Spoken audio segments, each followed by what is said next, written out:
Bonjour Romane, merci d'être Bonjour. avec nous pour ce deuxième podcast. Donc on va être ensemble pour une trentaine de minutes dans l'idéal, mais il y a fort moyen qu'on déborde un petit peu.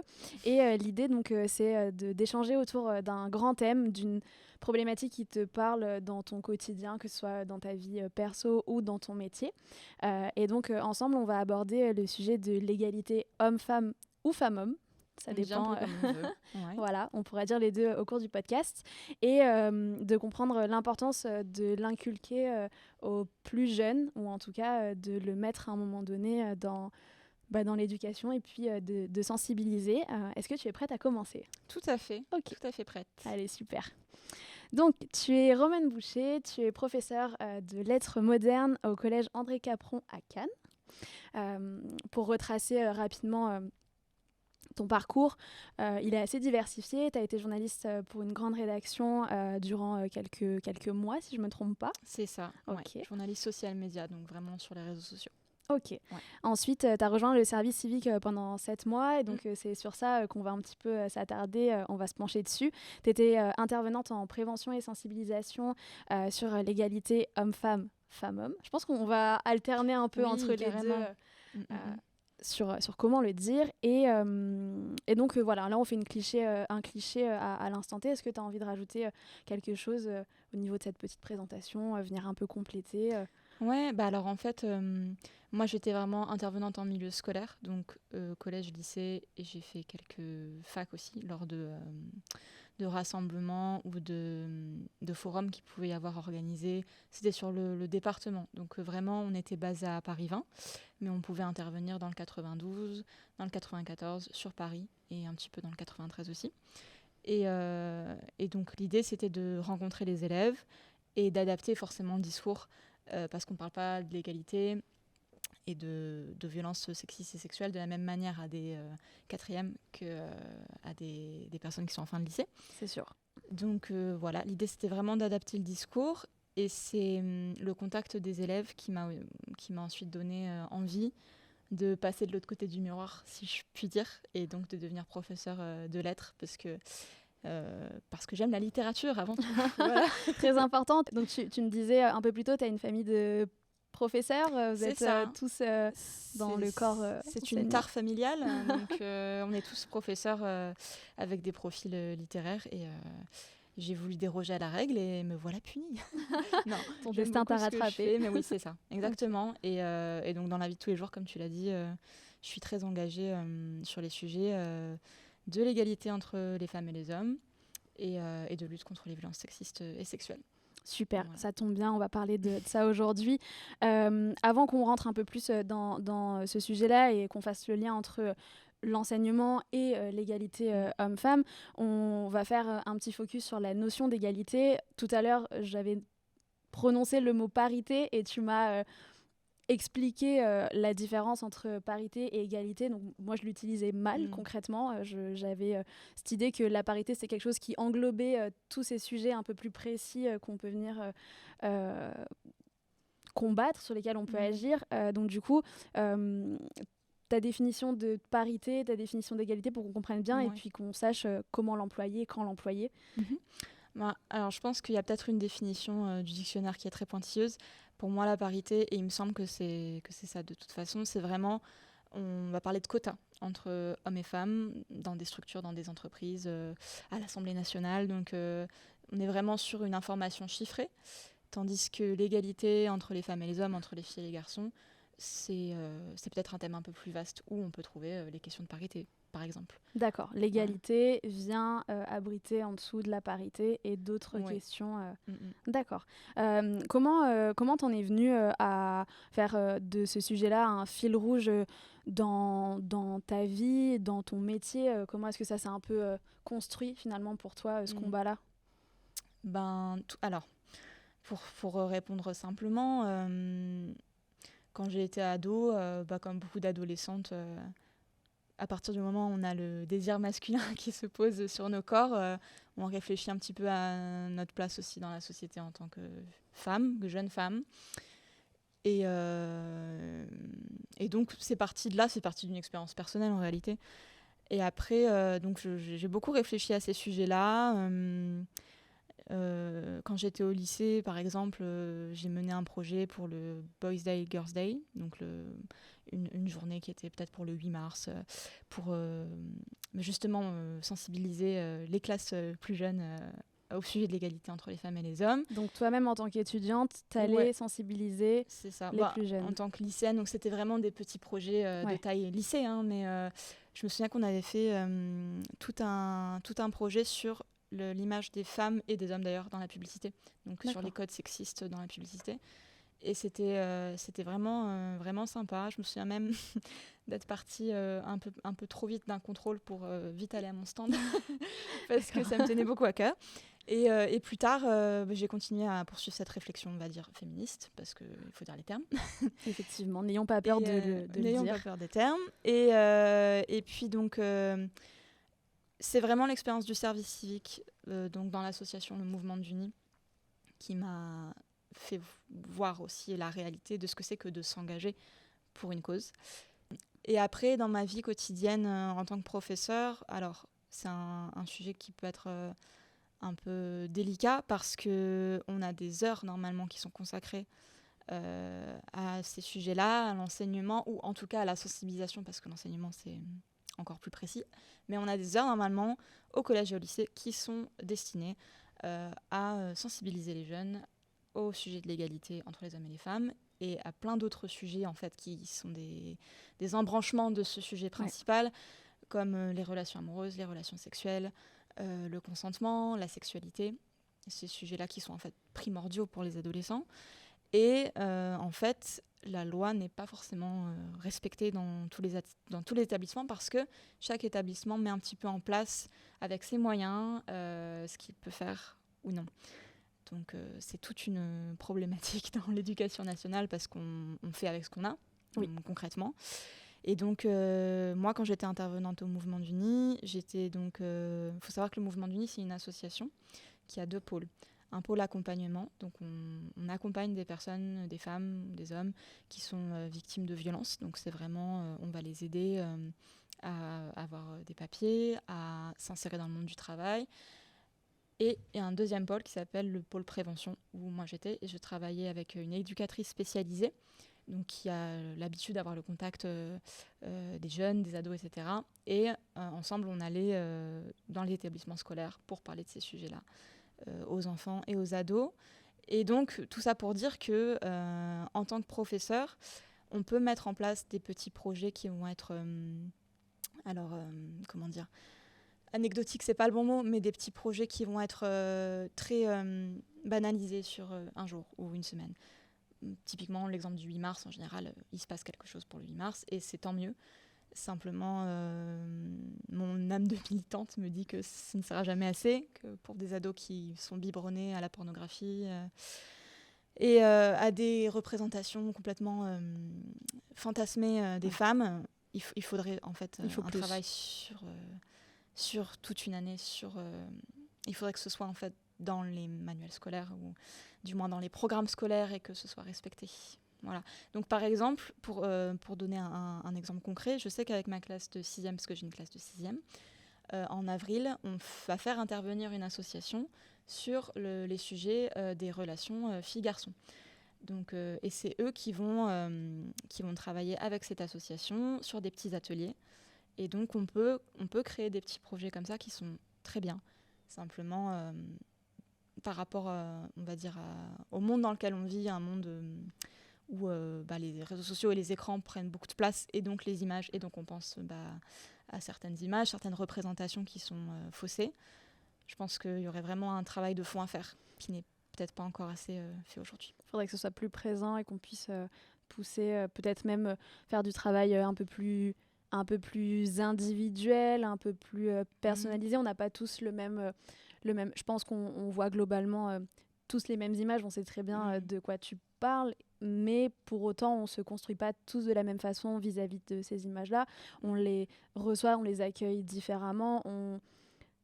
Je pense qu'il y a peut-être ce côté un peu aussi d'arriver à faire du cas par cas, à vraiment rentrer en profondeur sur des sujets qui peuvent toucher peut-être plus un élève que l'autre. Et du coup, ça demanderait effectivement d'avoir plus de temps et d'avoir un peu plus de moyens pour vraiment venir faire un travail très précis et pas quelque chose en surface sur un jour de temps en temps dans l'année ou sur un atelier, même si c'est déjà formidable et Bien que c'est un sûr, premier pas. on a énormément de chance de pouvoir le faire parce que je ne vais pas retracer l'actualité là récemment, mais on sait que l'accès à l'éducation est difficile. On sait que la discussion sur ces sujets-là est difficile aussi, ce qui est complètement paradoxal parce qu'on est dans un monde, je redis, mais un monde d'image. Donc au bout d'un moment, il faudrait peut-être qu'on en parle. Je ne vois pas pourquoi ça devrait être tabou. Et en parler, c'est pas... Pour moi, il y a vraiment une distinction à faire entre parler d'intimité et parler de sexualité. Oui. Quand on intervient en classe auprès d'adolescents, déjà on adapte le discours.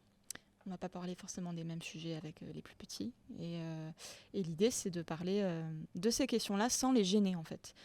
Et pour reprendre ce que tu disais sur avoir le temps de le faire et faire du cas par cas, je sais que, par exemple, l'association Le Mouvement d'Uni, quand on fait des interventions au collège, alors après,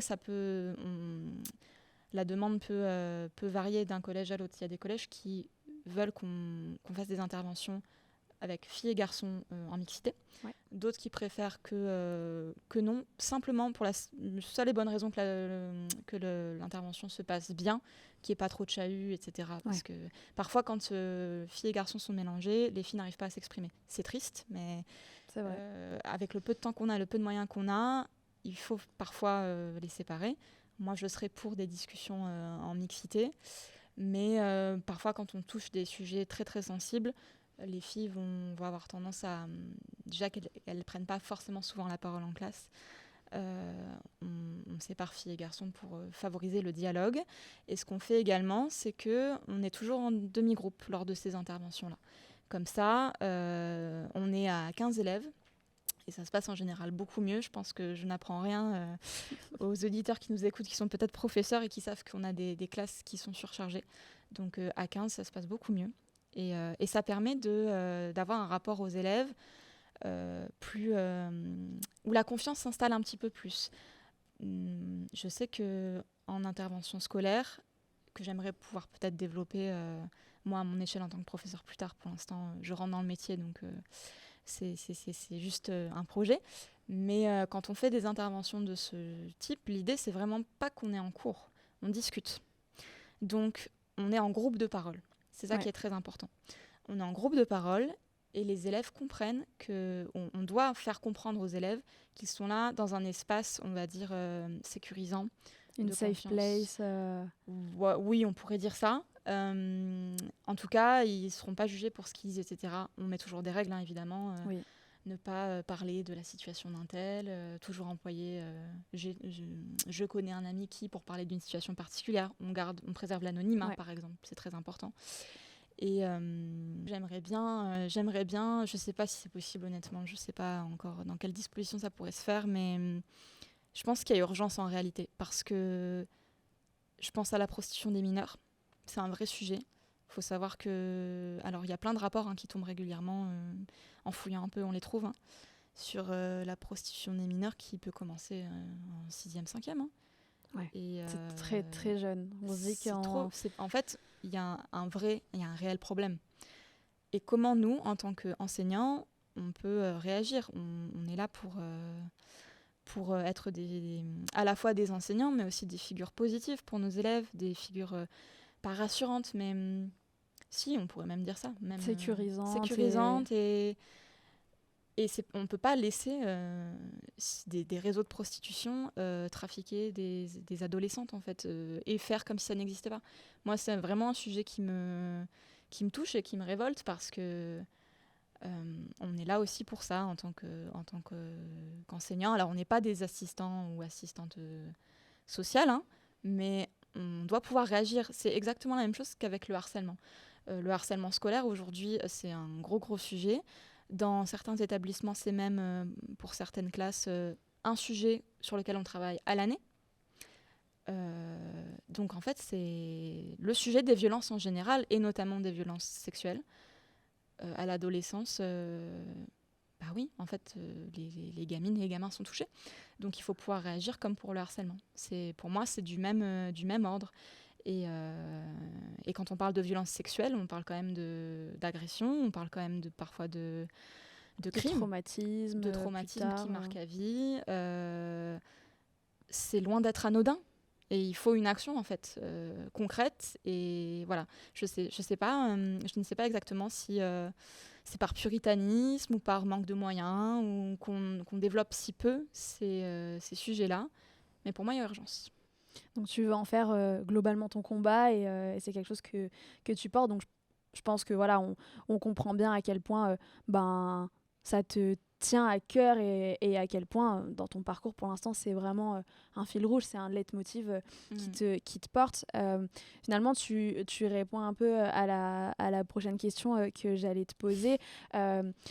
Cette inégalité homme-femme, j'ai l'impression qu'on la ressent plus, on la conscientise plus une fois qu'on est adulte.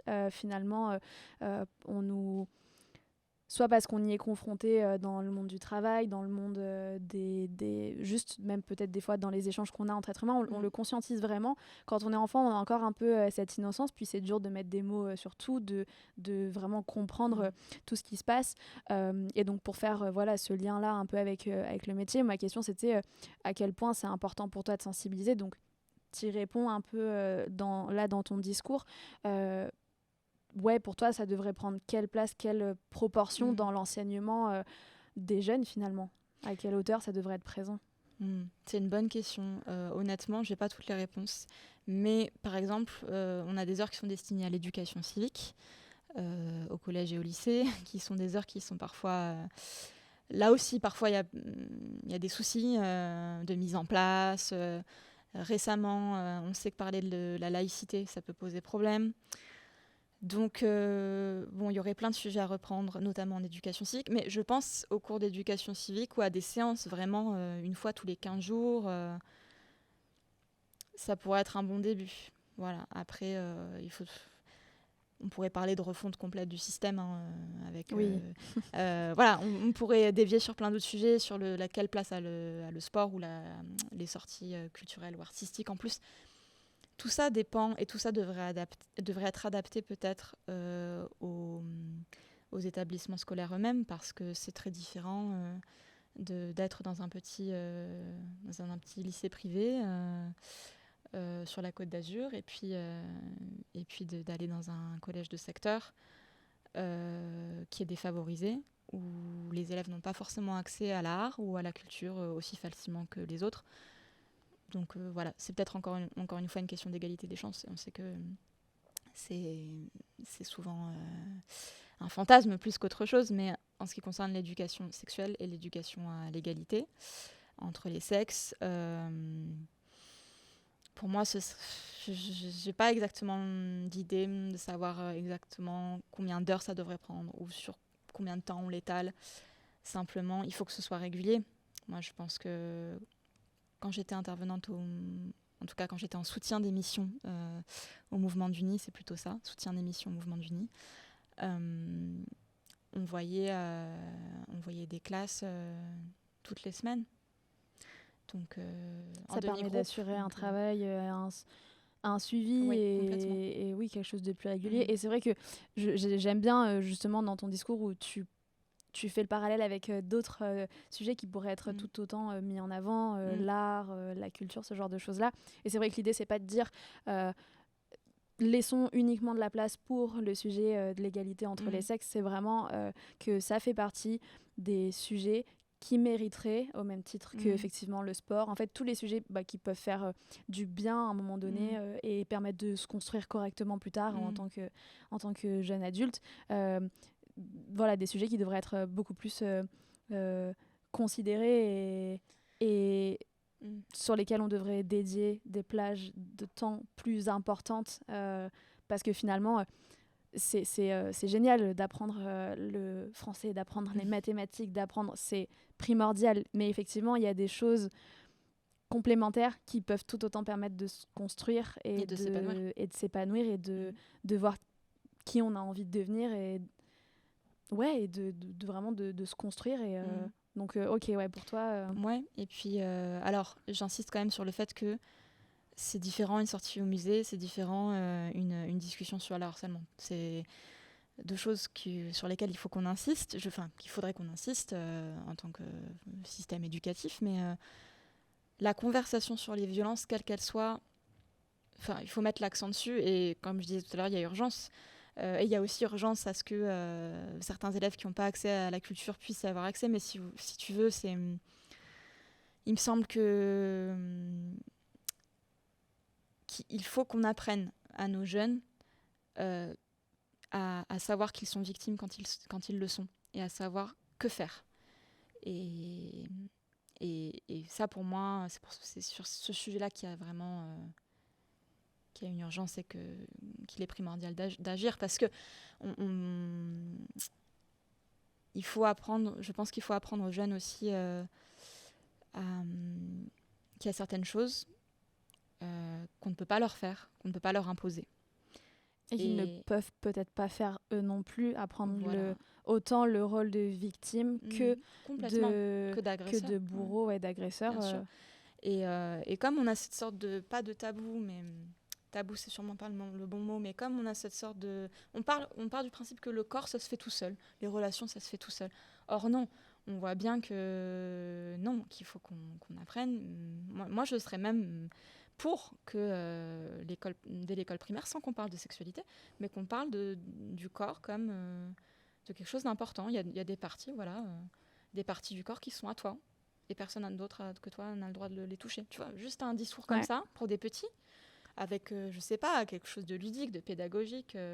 L'épaule, on a le droit de toucher, mais pas la poitrine, pas les hanches. Ça peut être tout simple, mais d'apprendre aux enfants et aux ados à conscientiser leur corps, prendre conscience de leur corps et de l'importance qu'il peut avoir, et petit à petit de développer la discussion au fil de la scolarité, au fil de la maturité. De prendre ça le plus tôt possible et de le poursuivre, et surtout que ça avance plus vite. C'est bien parce que depuis tout à l'heure, on fait des petits liens déjà dans les réponses avec les questions d'après, donc on y est, c'est super chouette. J'allais justement te parler de cette impression qu'on a que ce combat avance trop lentement, malheureusement, comme beaucoup d'autres, bien sûr.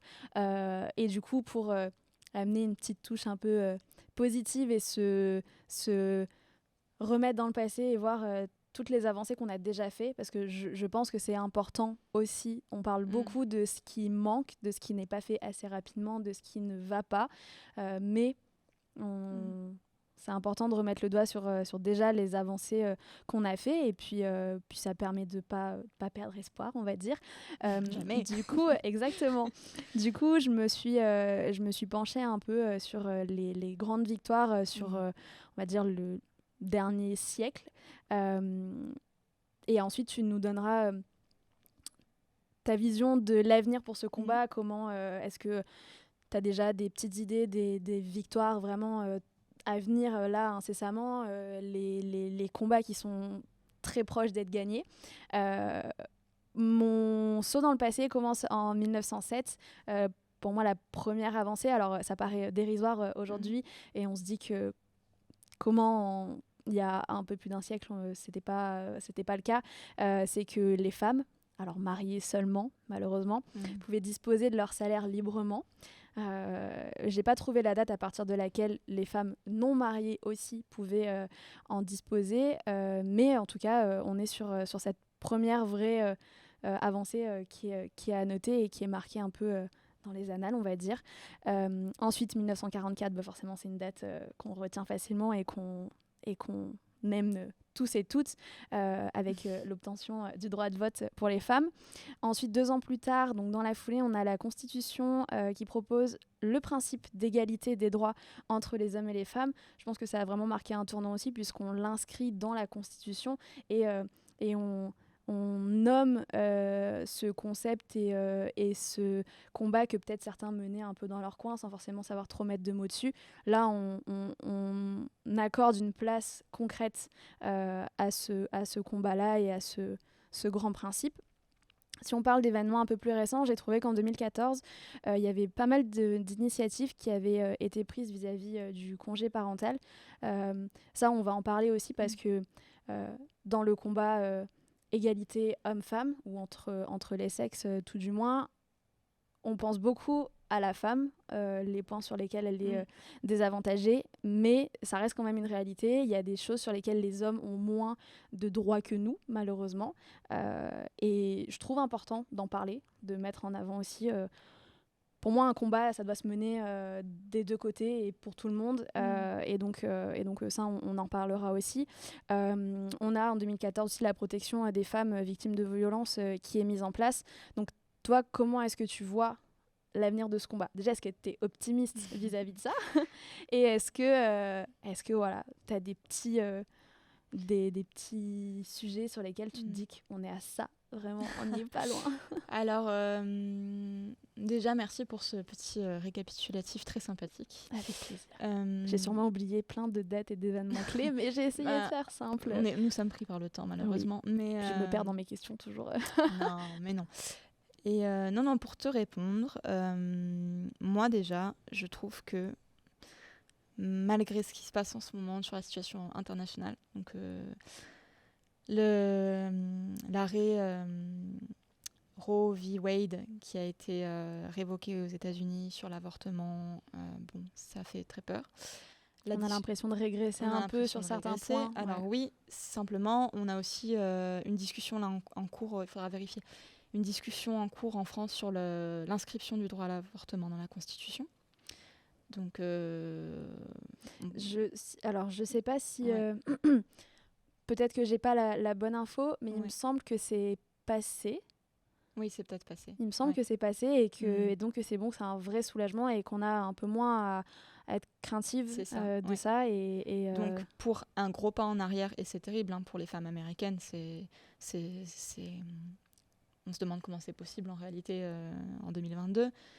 Mais on a d'autres forces, des forces positives qui essaient de faire le chemin inverse et de continuer vers le progrès. Donc c'est déjà ça. Moi, je pense beaucoup à la situation des Iraniennes, qui sont des guerrières, littéralement, et qui continuent à se battre et qui montrent aux yeux du monde, en fait, ce que c'est que d'être une femme dans un pays et sous un régime qui hait les femmes. Donc pour moi, c'est une force qui est incroyable et qui nous montre aussi que c'est possible, qu'on peut parvenir, alors qui nous montre deux choses, que déjà nos droits ne seront jamais tout à fait acquis, et là on peut parler des droits des femmes, mais des droits aussi humains en général, et qu'on peut faire entendre notre voix à l'international. Donc je pense beaucoup aux femmes iraniennes, aux hommes iraniens aussi également. Là, il y a quelques jours, on a eu la tristesse d'apprendre que le premier condamné à mort en Iran par pendaison, je crois que c'était par pendaison, a été exécuté. Et c'était un homme qui se battait aux côtés de femmes iraniennes. Donc je pense aussi en fait, à ces citoyens qui se battent pour leurs droits, et notamment pour les droits des femmes. Je pense aux Afghanes aussi, qui n'ont pas encore le droit d'aller à l'école, qui n'ont pas le droit d'aller à l'école, et qui se battent pour avoir ce droit. Je pense aussi, alors, quelque chose de positif, un bilan positif. On a eu en France en 2016 la loi de pénalisation des clients prostitueurs. Je reviens sur cette question-là parce qu'elle me semble très, très, très importante. Et d'ailleurs, c'est un des sujets, quand on parle d'égalité homme-femme, on ne pense pas forcément à ça tout de suite parce que ce sont des sujets sensibles. On parle de personnes qui sont marginalisées. Donc on n'y pense pas tout de suite. Et pourtant, c'est un des sujets qui déchirent le féminisme aujourd'hui. C'est vraiment la question de la prostitution. Donc pour reprendre ce que je disais, en 2016, en France, on a eu une loi de pénalisation du client prostitueur. C'est-à-dire que jusque-là, la personne qui était prostituée avait un délit de racolage. Elle était considérée comme fautive de sa situation. Depuis 2016, on a une loi qui pénalise le client prostitueur et qui pénalise également très fortement les proxénètes, donc ceux qui tiennent les réseaux de prostitution. En fait, la personne prostituée, la femme prostituée n'est plus considérée comme fautive. Et ça, c'est un grand pas. Je pense aussi pour ces femmes-là qui qui seront qui sont et qui seront toujours victimes en fait, soit d'un réseau, soit d'autres choses, parce que la prostitution, et là encore, on peut se renseigner, vous pouvez vous renseigner sur le site du Mouvement d'Uni, et sur d'autres sites d'associations qui luttent pour la reconnaissance du statut de victime de ces personnes-là qui sont dans la prostitution.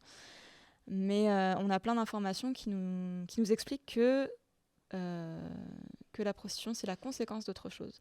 Donc, on peut parler de femmes qui quittent leur pays d'origine et qui espèrent trouver un travail et qui, en fait, sont prises dans des réseaux. Et on peut parler aussi de femmes qui ne viennent pas forcément en Europe pour trouver du travail en quittant leur lieu d'origine, mais qui décident d'entrer dans la prostitution parce qu'elles n'ont été habituées qu'à des rapports de violence dans l'enfance, à des viols, etc. Moi, je pense aussi à une grande écrivaine qui s'appelle Virginie Despentes, que tu connais sans doute, qui développe dans King Kong Theory plein de choses très intéressantes sur le féminisme. Mais ce qui me fait personnellement un peu tiquer, c'est sa vision de la prostitution comme une réappropriation du corps. Oui, c'est ce que j'allais te dire justement, il y a vraiment ces deux... Ce fossé qui sépare ces deux grandes idées, que soit c'est quelque chose d'absolument terrible pour la femme, pour sa... C'est sûrement pas du tout le bon terme, j'allais dire sa valeur en tant que femme, mais en tout cas que c'est quelque chose de profondément subi et qui doit être combattu, qui ne devrait pas exister. Et puis on a l'autre camp aussi qui nous dit que finalement cette phrase qu'on entend beaucoup, que c'est le plus vieux métier du monde. Ah, c'est faux, le plus vieux métier du monde, c'est chasseur-cueilleur, c'est pas prostitué. Voilà. Donc, et que c'est bien de pouvoir laisser ce choix-là aux femmes, et qu'effectivement c'est l'appropriation ultime de son corps et que c'est ok. Je ne suis pas d'accord avec ce discours-là, parce que pour la simple et bonne raison que je pense très sincèrement que tenir ce discours-là, c'est avoir une vision faussée du consentement. Le consentement, c'est être d'accord pour... on va dire le consentement sexuel, dans des situations sexuelles. C'est être d'accord pour avoir un rapport ou un rapport sexuel, disons. Ça ne suffit pas. Le consentement ne suffit pas. Il faut du désir. Et souvent, je trouve qu'on ne met pas forcément assez l'accent sur le désir. Être d'accord, c'est une chose, le désirer, c'en est une autre. Et il y a une enquête de Nous Toutes qui est parue en 2019 qui explique que 69,9% des femmes, il me semble que c'est ce chiffre-là, c'est déjà forcé pour faire plaisir à son partenaire, avoir un rapport sexuel. Et l'enquête explique que cette zone grise du consentement, qui pour moi n'est pas un vrai consentement, pour moi le consentement doit être désirant également, explique que cette zone grise du consentement en fait a des conséquences psychologiques. Baisse de l'estime de soi, stress, je me souviens plus exactement du reste, mais... ça a un impact en tout cas négatif. Ça a un impact négatif fort sur la psychologie des femmes, sur leur estime d'elles-mêmes, parce que tu parlais de valeurs. C'est pas forcément un mauvais terme, hein. Mais effectivement, quand on a une relation sexuelle tarifée, pourquoi est-ce qu'on a une relation sexuelle ? Si ce n'est pour une gratification, ça peut être de l'argent, ça peut être un sac à main, ça peut être une paire de chaussures, un voyage, un hébergement. Qu'est-ce que c'est alors le consentement ? Est-ce que c'est un accord ou est-ce que c'est un accord et du désir ? Je pense qu'il faut vraiment explorer cette facette-là du consentement. C'est bien beau moi j'entends consentement partout, mais qu'est-ce que c'est en fait ? Moi je ne peux pas tolérer que entendre une mineure dire non mais je sais ce que je fais, laissez-moi quoi. Et je pense que c'est là qu'il faudrait faire du cas par cas, et c'est ce que font les associations qui travaillent avec des mineurs et avec les personnes prostituées. Et d'ailleurs, si on écoute le témoignage de personnes, là je parle de femmes majeures qui ont été prostituées, qui sont sorties de ce système-là.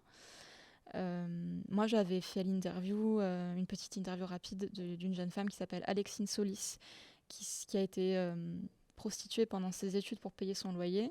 Elle n'avait pas du tout de proxénète, c'est elle-même qui s'est mise sur des sites, sur des plateformes, qui disait « Ah mais tranquille, c'est pour mon loyer, tout ça. Et en fait, quand elle a arrêté, c'est là qu'elle a eu toute la violence de ce qui s'était passé en pleine figure, parce que quand on est dans ce système-là, qu'on y soit forcé ou qu'on s'y mette soi-même, on a un mécanisme psychologique qui s'appelle la dissociation, qui fait qu'en fait, on zappe tout. On zappe la violence. Et c'est quand on arrête que la violence revient, la violence psychologique, la baisse de l'estime de soi, et qu'on sombre. Donc, Et puis, je conçois... Excuse-moi, je t'ai coupé. je t'en prie, continue. Je conçois qu'on ait des visions différentes de cette question-là, de la prostitution, mais écoutons peut-être, j'entends beaucoup aussi écouter les concernés. Oui, mais les concernés, c'est aussi celles qui ont arrêté. Et pourquoi est-ce qu'elles ont arrêté ?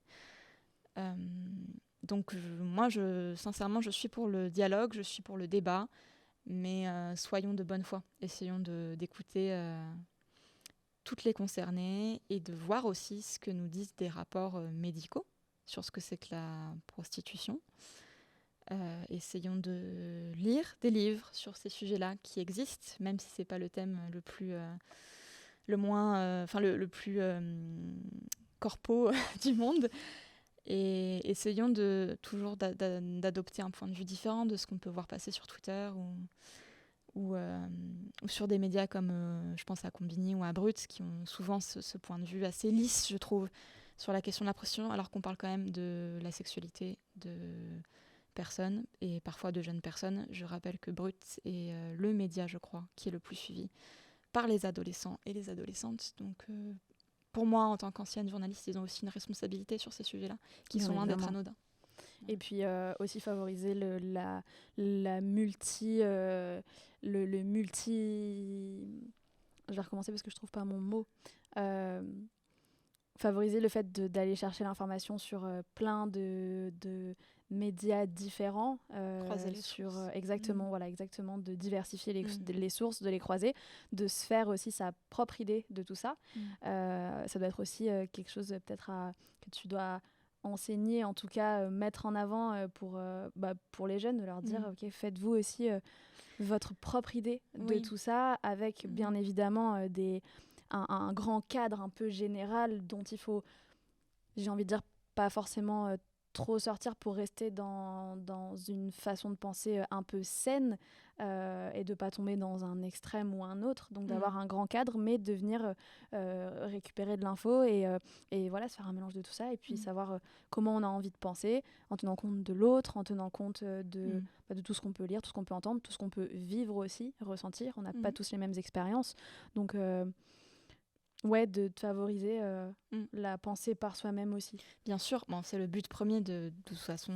Je pense que tous les professeurs seront d'accord pour dire que le but premier, c'est quand même d'apprendre le raisonnement par soi-même, la réflexion par soi-même. Et j'aimerais vraiment préciser quelque chose, c'est que quand on parle de faire des séances d'éducation à la sexualité et des séances de discussion, disons, sur les violences sexistes et sexuelles, il n'est pas question de moraliser ces questions-là. Mais ce que j'ai appris à faire quand j'étais au mouvement du Nid et ce que j'ai appris à mettre en place, c'est vraiment semer une graine. On pose des questions. Pourquoi est-ce que y a plus de femmes de ménage que d'hommes de ménage ? Pourquoi est-ce que les entreprises les plus influentes sont toutes dirigées par des hommes ? Pourquoi est-ce que on considère qu'une fille qui s'habille court, elle l'a cherchée ? C'est vraiment poser des questions. Et après, c'est aux élèves d'essayer d'y répondre. Mais nous, on n'apporte pas de réponse. On n'est pas censé apporter de réponse. Et je pense que sur ces sujets-là, précisément de la sexualité et des violences sexuelles, il faudrait garder cette pédagogie-là. Et pas dire c'est comme ci et c'est comme ça et pas autrement. Ne pas biaiser C'est ça. Laisser une liberté aussi de penser. On est là pour ça. Laisser les élèves développer leur pensée, leur réflexion sur ces sujets-là. En revanche, c'est vrai que pour ce qui est de la question de la prostitution, je reviens à ça, c'est très important aussi de ne pas dire c'est comme ça et pas autrement, mais c'est important de faire appel à des rapports qui ont été menés, des études qui ont été menées sur les conséquences que ça peut avoir et invoquer l'aspect scientifique de la chose, l'étude scientifique. la recherche en fait sur ces sujets-là, parce qu'il y a des conséquences visibles. Et là, on n'est pas dans le champ de l'interprétation, on est dans le champ du factuel. Donc, Ramener un peu de scientifique aussi derrière tout ça. Oui, en fait, c'est donner des outils pour comprendre. Et à partir de là, les élèves, et même, je pense à des personnes qui sont peut-être adultes, mais qui ne sont pas engagées sur ces sujets-là, simplement, ayez les outils, trouvez-les, ou quand on est professeur, on peut vous les apporter aussi, et à vous de réfléchir à ces questions. Mais voilà, exactement de la même manière que pour d'autres violences comme le harcèlement, il faut qu'il y ait une discussion. Il faut aussi qu'on dise voilà quelles sont les conséquences. Voilà quelles sont les causes, voilà quelles sont les conséquences. Il me semble que c'est important de donner tous les outils, à la fois la discussion, l'espace de discussion, et puis tout ce qui peut être rapports psychologiques, médicaux, sur ce que certaines violences impliquent. Et puis permettre à tout le monde de se sentir concerné, que ce soit homme ou femme, et que ce soit pour le combat de son propre sexe ou du sexe opposé. C'est aussi important. Je sais que pour ma part, j'y suis sensibilisée, mais c'est pas en tout cas, c'est pas le combat que j'ai choisi aujourd'hui de porter le plus et sur lequel j'agis le plus au quotidien, même si ça me touche et que j'ai envie le plus que je peux. Je sais que je vais pas mal essayer de banaliser le fait qu'un homme qui a l'impression d'avoir eu un rapport aussi forcé puisse librement aller porter plainte, aller au même titre qu'une femme, et d'encourager cette libération de la parole du côté des femmes comme du côté des hommes. Et donc on sait que voilà, il y a aussi beaucoup de combats pour les hommes qui doivent être menés. Et donc, je ne sais pas si tu as en tête quelques inégalités qui peuvent exister aussi du côté des hommes et qu'il faudrait pousser pour aussi, je pense, encourager les hommes à s'engager peut-être un peu plus pour les femmes et les femmes s'engager un peu plus pour les hommes, et qu'il y ait cette convergence, c'est qu'en fait, main dans la main, tout le monde se batte pour tout le monde. Et c'est bête, mais peut-être que certains hommes sont un peu aussi réfractaires au fait de s'engager parce que derrière eux, les sujets sur lesquels ils sont lésés, ils n'ont peut-être pas forcément ce soutien-là. Et du coup, pourquoi ce serait forcément unidirectionnel, et pourquoi il n'y aurait pas ce croisement, tu vois, de...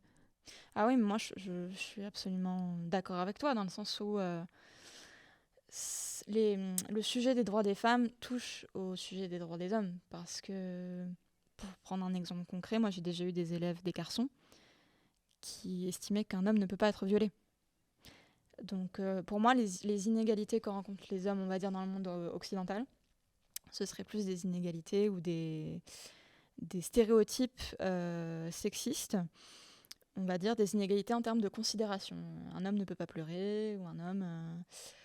doit toujours assurer, doit performer, doit jouir à outrance et faire jouir également. Moi, je vois un petit peu la virilité comme une sorte de cage.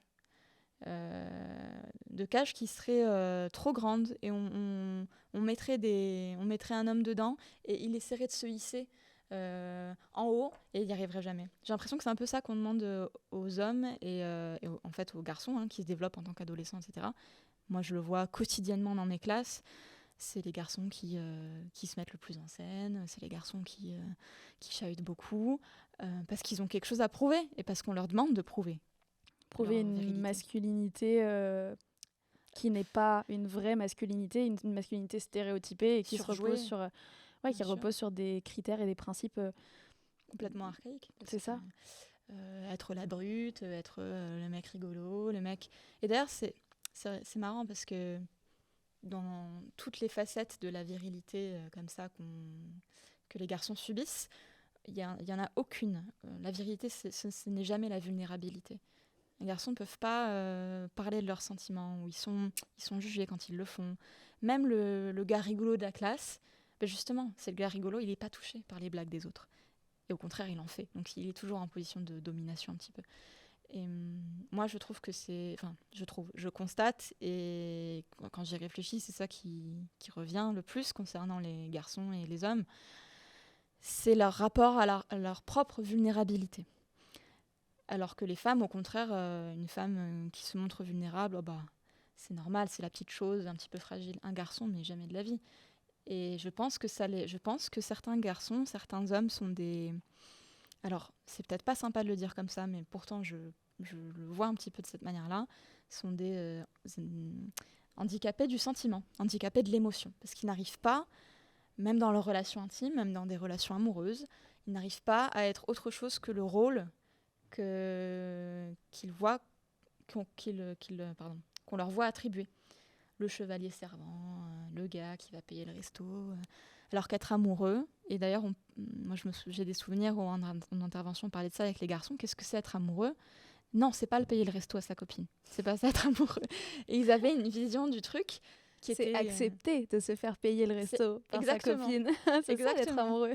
Complètement. Mais pour eux, il y avait la notion de fragilité était inacceptable. Alors l'homosexualité, n'en parlons pas, mais c'est cette fragilité qui est commune à tous les êtres humains et qui fait notre humanité, c'est impensable. Alors pour certains garçons plus que d'autres, mais j'ai l'impression que c'est un peu le dénominateur commun des garçons qui souffrent. Il y a une question de comment je m'exprime moi, comment je m'exprime dans des moments où ça va pas. Et en fait, je pense que la virilité enferme les garçons dans la solitude. Et c'est ça qui est triste. Et je pense que c'est pour ça que beaucoup d'entre eux souffrent. Plus qu'une inégalité de droit, je pense que c'est vraiment une inégalité dans les mœurs ou une inégalité dans la considération de ce que c'est qu'être un garçon. J'ai l'impression que finalement, cette inégalité des droits, il va y avoir une inégalité des droits dans la société, une inégalité des droits dans les sentiments, une inégalité des droits. Une femme n'aura pas les mêmes droits à certains moments dans la société, dans la sexualité. Les garçons auront des manques de droits dans l'expression de leurs sentiments. Finalement, ouais, c'est un peu une inégalité de droit globale, mais qui vient se mettre en forme sur des sujets différents, et un coup qui vont concerner plus les femmes, un coup qui vont concerner plus les garçons. Et donc cette inégalité de droit-là, au final, on l'a subie tous, peu importe le sexe, mais sur des sujets différents, sur des moments de vie différents. Et à des degrés différents. Et à des degrés différents. Effectivement, ça n'a pas le même impact en fonction du domaine dans lequel cette inégalité va intervenir. Je te propose qu'on clôture tout doucement ce podcast. Si tu devais donner un conseil pour quelqu'un qui sentirait une âme un peu engagée vis-à-vis de ce sujet-là, ça peut aussi être des conseils qui s'appliquent à d'autres combats, mais en tout cas, comme on est sur ce sujet-là aujourd'hui, pour toi, un premier bon pas pour s'engager dans cette quête d'égalité entre les sexes, ce serait quoi? Est-ce que le service civique, c'est un premier bon pied à l'étrier? Est-ce qu'il y a d'autres choses qui peuvent être faites? Pour moi, le service civique, ça change tout. Parce qu'on est dans une association pour la cause qu'on défend tous les jours. Et on travaille pour cette cause. Et c'est très différent d'avoir des théories sur ce qu'il faudrait faire, etc. Et puis de voir en pratique comment ça se passe. Donc honnêtement, le service civique, il ne faut pas hésiter, il faut y aller. C'est une super expérience, ça vous montre comment on s'y prend dans la réalité pour faire bouger les choses.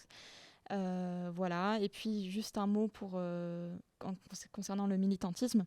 Aujourd'hui, c'est beaucoup de jeunes qui sont militants et qui sont fervents militants en général. Moi, si j'avais un conseil à donner, c'est engagez-vous dans les assos déjà pour redescendre un coup, voir ce que c'est que la réalité des choses sur le terrain. Et autre chose, ne croyez pas tout ce que vous lisez, remettez en question, faites travailler l'esprit critique tout le temps.